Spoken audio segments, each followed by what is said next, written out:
We're going to dam. Kay mga ligo may wala may tubig. Kuwag na ako mga pagumangkon ng mga gwapa. Tubig, maadami sa dam, maadami maligo.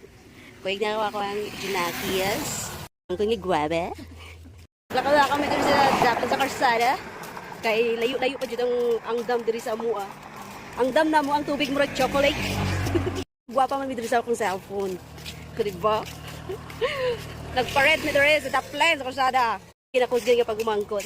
Ambot nga nung putot ning bata. Unsa nigi inom og gatas. Gatas sa Carabao, unsa nigi painom siya sa una. So inani kalisod ang tubig diri sa mong barangay, guys. Shout out sa mga kapitsan dira. So dere mi magkuan baklay paingon sa dam.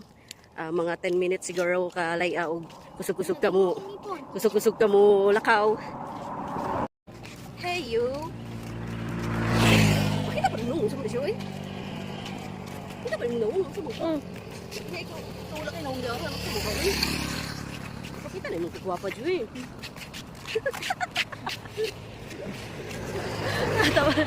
Dito sa nagtalay taas na kaya akong anak, mura naghapit ako niya maapsan. Ni sakit yung nipo nagingo. Nagingo? Ang nagingo man sa di magkita. Gapon.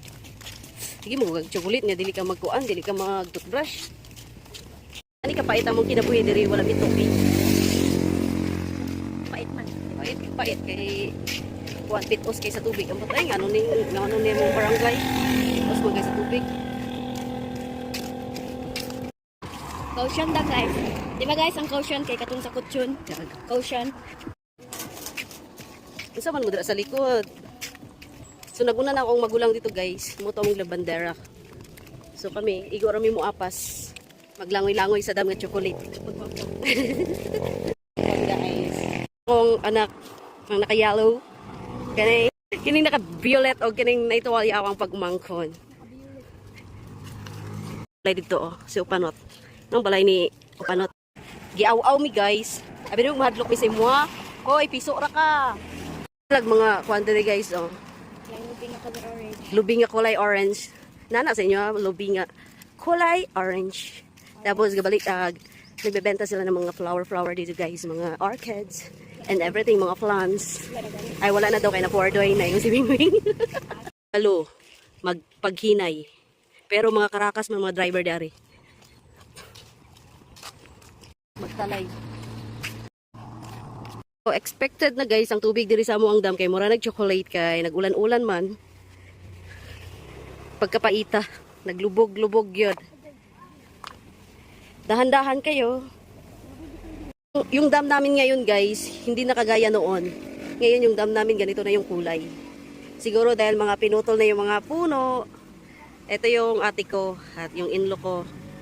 Yan yung mga babanlawan sana namin kasi sobrang lubog ang tubig.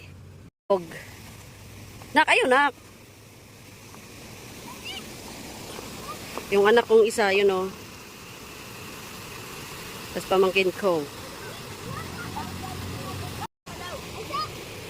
Pagkalubuga dyan, kaya na-construction nga ginahimo sa tulay. Pa naman eh. Ay, bahala ka.